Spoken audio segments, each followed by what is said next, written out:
Hello everyone, welcome to my channel. और आज हम बात करेंगे यूपीएससी प्रिपरेशन के बारे में, how to start your preparation. जैसे आप सबको पता है कि इससे पहले भी मैंने एक वीडियो बनाया है कि आपको यूपीएससी प्रिपरेशन अगर आप स्टार्ट कर रहे हैं और अगर आप बिगिनर्स हैं तो आप अपनी प्रिपरेशन कैसे स्टार्ट करें। तो सबसे मोस्ट इंपॉर्टेंट चीज़ होती है कि आपको सबसे पहले आपको सिलेबस पता होना चाहिए कि सिलेबस में क्या क्या चीज़ें, आपको क्या चीज़ें पढ़नी है, क्या चीज़ें नहीं पढ़नी है। यूपीएससी प्रिपरेशन एक वाइड प्रिपरेशन है जिसमें बहुत सारी चीज़ें पढ़नी होती है, बट ऐसा नहीं है कि रैंडमली उठा के आप सारी चीज़ें पढ़ रहे हैं। इसमें भी क्या स्पेसिफिक चीज़ें होती है जिसको आपको पढ़ना होता है, वो बहुत ज़्यादा इंपॉर्टेंट होता है। तो इसके लिए यूपीएससी द्वारा एक सिलेबस डिज़ाइन किया हुआ है, तो आपको सिलेबस पता होना चाहिए जिसके अकॉर्डिंग आप अपनी प्रिपरेशन स्टार्ट कर सकते हैं। सिलेबस बेस है जिससे आपको पता चलेगा कौन सी चीज़ें पढ़नी है और कौन सी चीज़ें नहीं पढ़नी है। तो सबसे पहले सिलेबस, देन सेकेंड है प्रीवियस ईयर के क्वेश्चन पेपर। प्रीवियस ईयर के क्वेश्चन पेपर बहुत ज़्यादा इंपॉर्टेंट होते हैं जिससे आपको पता चलता है कि प्रीवियस ईयर में किस टाइप से क्वेश्चन है और कौन सा टॉपिक बहुत ज़्यादा इंपॉर्टेंट है। तो ये दो चीज़ें मैंने इससे पहले भी एक वीडियो बनाई है कि अगर आप बिगनर्स हैं, अगर आप प्रिपरेशन स्टार्ट कर रहे हैं तो आपको कौन सी मोस्ट चीज़ों का ध्यान रखना चाहिए। ये सेकंड पार्ट है। अगर आपने पहला पार्ट नहीं देखा है तो आपको पहला पार्ट पहले जरूर देखनी चाहिए। और अगर आप चैनल पर नए हो तो चैनल को सब्सक्राइब जरूर कर लेना, क्योंकि मैं ऐसे वीडियो लेके आती हूँ जिससे आपकी प्रिपरेशन में आपकी हेल्प हो सके। तो आज की वीडियो में हम और भी आगे बात करेंगे कि अगर आप स्टार्टिंग प्रिपरेशन स्टार्ट कर चुके हैं और अगर आप बिगिनर्स हैं तो आपको और क्या चीज़ें होनी चाहिए। सबसे पहले मैंने आपको बताया था कि प्रीवियस ईयर के क्वेश्चन पेपर देन सिलेबस, दोनों चीज़ें आपके पास मस्ट होनी ही चाहिए। और आज हम उसके और आगे बात करेंगे। आई होप आप लोगों को पता चल गया होगा कि सबसे पहले अगर आप स्टार्ट कर रहे हैं तो आपके पास सिलेबस और PYQ होनी चाहिए।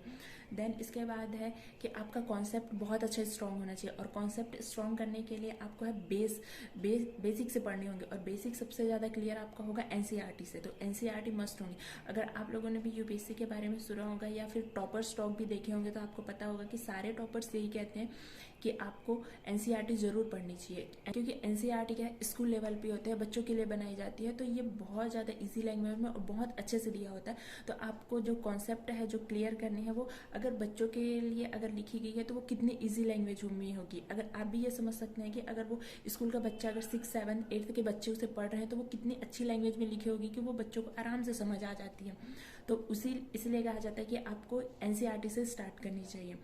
और एनसीईआरटी क्या है, आपकी बेसिक स्ट्रॉन्ग करता है। सच है कि आप एनसीईआरटी से शुरुआत करें, उसके बाद ही स्टैंडर्ड बुक्स में जाएं। आई नो कि आपको, अगर आप यूपीएससी की प्रिपरेशन कर रहे हैं तो आपके पास स्टैंडर्ड बुक्स भी होनी चाहिए, बट क्या है, अगर आपको बेसिक कॉन्सेप्ट क्लियरिटी करनी है, अगर आपको कॉन्सेप्ट नहीं पता है, अगर या फिर आपको स्टैंडर्ड बुक्स समझने में प्रॉब्लम हो रही है, तो आपको एनसीईआरटी से ही शुरुआत करनी चाहिए, जिससे आपका एक कॉन्सेप्ट बिल्ड हो जाएगा। उसके बाद फिर आप आगे स्टैंडर्ड बुक के साथ जा सकते हैं। तो सबसे पहले आपके पास एनसीईआरटी होनी चाहिए, और एनसीईआरटी में भी आपने ये सुना होगा कि 12th तक की पढ़नी चाहिए, 11th 12th पढ़नी चाहिए। तो इसके लिए सेपरेट वीडियो मैंने बना दिया है, तो आप उस वीडियो का लिंक नीचे दिया हुआ है, आप जाके एक बार विजिट ज़रूर कर लेना कि आप 6 से 12th तक की पढ़नी है या 11th और 12th से इनफ है। तो एक बार आप ज़रूर वीडियो चेकआउट कर लेना। देन एनसीईआरटी, और एनसीईआरटी के बाद आता है कि आप अगर एनसीईआरटी आपने अगर ख़त्म कर लिया है तो उसके बाद आता है स्टैंडर्ड बुक्स। तो हर सब्जेक्ट के पास आपका स्टैंडर्ड बुक्स होनी ही चाहिए, क्योंकि अब आप बेसिक पढ़ रहे हैं, उसके बाद एक स्टैंडर्ड फॉर्म में होनी चाहिए जिससे आप मल्टीपल चीज़ों से रिवाइज कर सकें। एनसीईआरटी तो आपके नॉलेज बिल्डअप के लिए, एनसीईआरटी एक बेसिक है, उसे अगर आपने पढ़ लिया तो आपका कॉन्सेप्ट बहुत अच्छे से क्लियर हो जाएगा। उसके बाद आप स्टैंडर्ड बुक में पढ़ें, और स्टैंडर्ड बुक्स में भी आपको मोस्ट इम्पॉर्टेंट बुक जो कि टॉपर द्वारा रिकमेंडेड होती है वही बुक आपको पढ़नी है, और भी इधर उधर के मल्टीपल सोर्सेस नहीं करनी है।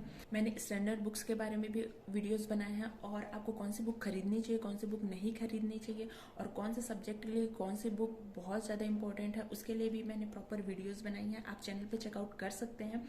और कौन सी बुक्स खरीदनी चाहिए, कौन सी बुक्स नहीं खरीदनी चाहिए, प्रॉपर मैंने एक एक सब्जेक्ट को लेकर, एक एक बुक को लेकर भी वीडियो बनाई है कि इस सब्जेक्ट के लिए ये बुक बहुत इंपॉर्टेंट है, और उस बुक के अलावा आपको कोई अदर बुक्स भी खरीदने की ज़रूरत नहीं है। और अगर आप परचेस करने जा भी रहे हैं, या ऑनलाइन खरीदें या ऑफलाइन खरीदें, उसके लिए भी मैंने बताया है कि अगर आप ऑनलाइन खरीद रहे हैं तो आपको कैसे खरीदना चाहिए, और अगर आप ऑफलाइन खरीद रहे हैं तो आपको कैसे खरीदना चाहिए। ये सारी डिटेलिंग वीडियो आपको मिल जाएंगे। और सब्जेक्ट वाइज, जैसे इस स्पेक्ट्रम की बुक है जो कि मॉडर्न हिस्ट्री के लिए मोस्ट रिकमेंडेड बुक है, पॉलिटी के लिए M Laxmikanth, art and culture के लिए नितिन सिंघानिया की बुक, और इकोनॉमी के लिए रमेश सिंह की बुक, और भी बहुत सारी बुक्स आते हैं, बट कौन सी बुक्स सबसे ज़्यादा इंपॉर्टेंट है इसके लिए प्रॉपर वीडियो है, आप एक बार चेकआउट जरूर करना और कंपैरिजन ज़रूर करना कि आपको कौन सी बुक्स खरीदने हैं, कौन से बुक्स नहीं खरीदने। आपको वही बुक्स रिकमेंड करती हूँ जो कि मैं खुद ही प्रिपरेशन के लिए यूज़ कर रही हूँ और मैं उन्हीं बुक से स्टडी करती हूँ। जैसे आप देख सकते हैं मेरे सामने की बुक्स रखी है, तो मैं उन्हीं बुक को रिव्यू करती हूँ जो कि बुक मैं खुद स्टडी करूँ। ऐसा नहीं कि मैं आपको कोई भी रैंडमली बुक बता दूँ कि आप इस बुक से प्रिपरेशन कीजिए, इस बुक से प्रिपरेशन कीजिए। मैं वही बुक्स बताती हूँ जो कि मैं खुद स्टडी के लिए यूज़ करती हूँ और मैं आपको भी वही रिकमेंड करती हूँ कि ये बुक आपके लिए अच्छी है, आप जा सकते हैं इस बुक के साथ। और कौन सी बुक्स हिंदी मीडियम में है, कौन सी बुक्स इंग्लिश मीडियम है, तो अब बहुत सारे बुक्स हैं जो कि हिंदी मीडियम में भी अवेलेबल है, तो वो हिंदी मीडियम के स्टूडेंट के लिए बहुत अच्छे होते हैं। तो आज की वीडियो में हमने देखा कि हमारे पास सबसे पहले सिलेबस होनी चाहिए, सिलेबस होने के बाद प्रीवियस ईयर के क्वेश्चन पेपर, देन एनसीईआरटी, और एनसीईआरटी के बाद ही हमको स्टैंडर्ड्स बुक्स में जाना है। तो ये 4 चीज़ें आई होप आपकी क्लियर हो गई होंगी कि अगर आप बिगिनर्स और अगर आप प्रिपरेशन स्टार्ट करें तो सबसे पहले आपके पास सिलेबस, देन प्रीवियस ईयर के क्वेश्चन पेपर, देन एनसीईआरटीज, उसके बाद स्टैंडर्ड बुक। आपको स्टार्ट भी ऐसे ही करनी है। आप सबसे पहले अगर कर रहे हैं तो आपको सिलेबस पढ़ के देखनी चाहिए, सारे सब्जेक्ट के सारे स्टैंडर्ड सिलेबस दिए हुए हैं, उसे आप अच्छे से पढ़िए, आपको क्या चीज़ें समझ आ रही, क्या चीज़ें समझ नहीं आ रही, सिलेबस को अच्छे से पढ़िए। उसके बाद फिर आप प्रीवियस ईयर के क्वेश्चन पेपर देखिए, कि क्वेश्चन पेपर एनालाइज करने से समझ आ जाएंगे। देन आप बेसिक जो आपकी बेसिक कॉन्सेप्ट क्लियरिटी है वो आपकी एनसीईआरटी से हो जाएंगी। देन एनसीईआरटी खत्म होने के बाद आपको स्टैंडर्ड बुक्स स्टार्ट करने हैं जो कि आपको मल्टीपल टाइम रिवाइज करने हैं। ऐसा नहीं कि बहुत सारे एक ही सब्जेक्ट के बहुत सारे बुक्स ले लिए और उसे पढ़ रहे हैं। इससे ज़्यादा बेटर है कि आप एक सब्जेक्ट के लिए एक बुक मल्टीपल टाइम रिविजन करें। तो आई होप आपको आज की वीडियो अच्छी लगी तो वीडियो को लाइक करना, शेयर करना और चैनल को सब्सक्राइब जरूर कर लेना। और अगर यूपीएससी प्रिपरेशन से रिलेटेड आपके और भी कोई डाउट्स हो तो आप मुझे कमेंट में ज़रूर पूछ सकते हैं। मिलते हैं नेक्स्ट वीडियो में। Thanks for watching.